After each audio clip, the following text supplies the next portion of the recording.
2 videos ago, I did a tutorial showing that the Object Mask tool was not helpful for adjusting skin tones. And the last tutorial that I did showed that the Object Mask tool did not help when you're trying to create transitions using masks. So this is what it is actually good for. And y'all, if you're new here, then welcome. My name is Adrienne and I make tutorials on video editing. And now let's get into it. You can see that I have footage here on the timeline of a woman doing a podcast here.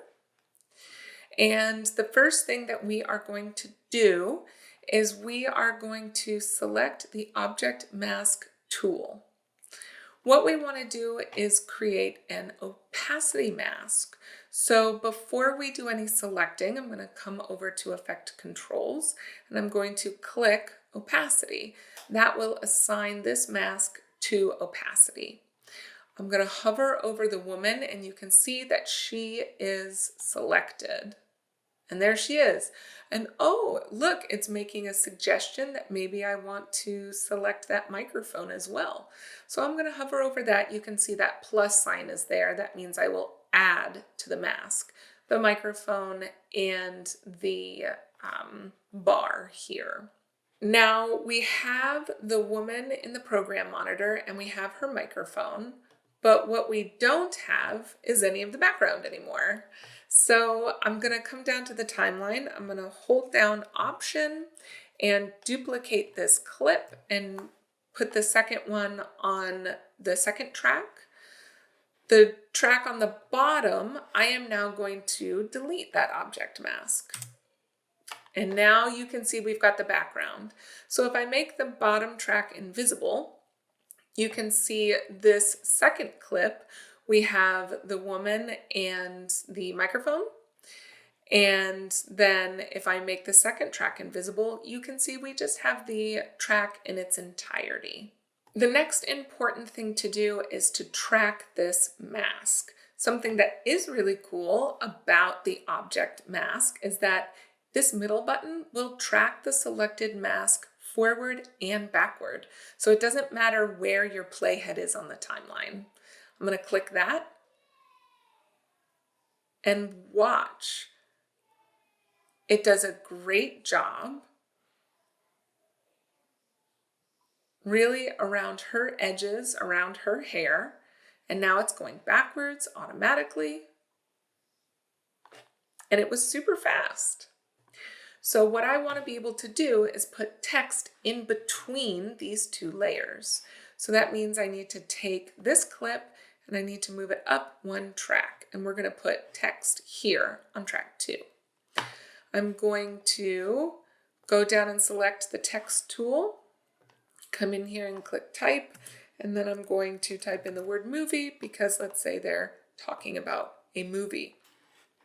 Come back to the toolbar and hit the selection tool, and then you can see the text immediately generated on track 4, but I want it to be on track 2, so it's in between the layers. I'm going to pull that down. I'm also going to stretch it out so it's as long as the entire video. And now you can see in the program monitor that it's there. It's in between the two clips. Let's say we also want to do a color mat. That could be kind of fun.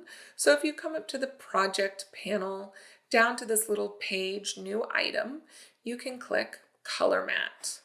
Hit OK. And then I am going to take this eyedropper and I'm going to make it the color of the guitar back here. That seems like a fun color. And hit OK. And OK. So now we've got color mat in our project panel. I want the color mat to be underneath the word movie. So I'm going to move this top video clip up 1 onto track 4. I'm going to move my text up 1 onto track 3.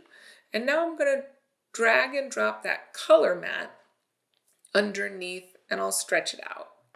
And that's kind of a fun look, but that's not what we're doing, right? Because then what's the point of having the background here on track 1? So I'm going to select the color mat and then I'm just going to bring that opacity down. so that it's a little bit stylized. You have the background, the color mat, the text, and then the woman and the microphone.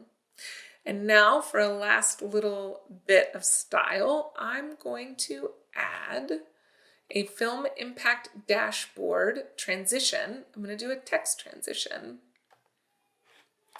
You can see text animator here. I'm going to hit apply. That added a transition to the beginning and the end of my clip. And now let's watch it.